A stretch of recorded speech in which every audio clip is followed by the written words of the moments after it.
আঞ্চলিক সাম্প্রদায়িক সম্প্রীতি বজায় রাখতে ভারত সরকারের প্রতি মুসলিম ওয়াকফ বিল 2025 পুনর্বিবেচনার দাবি বিএনপির।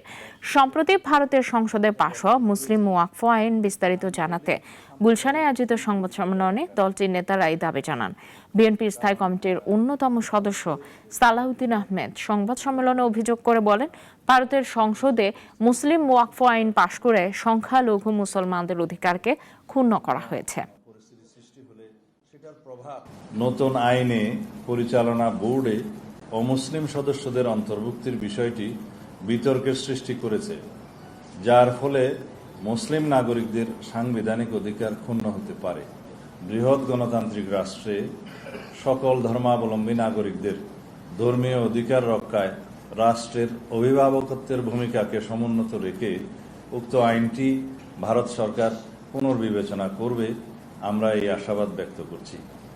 আঞ্চলিক সাম্প্রদায়িক সম্প্রীতি বজায় রাখতে এই পদক্ষেপ একটি ঐতিহাসিক ভূমিকা পালন করবে বলে আমরা মনে করি। ওয়ালটন আবারও মিলিনিয়ার অফারে ওয়ালটন ফ্রিজ কিনে আপনিও হয়ে যেতে পারেন মিলিয়নিয়ার।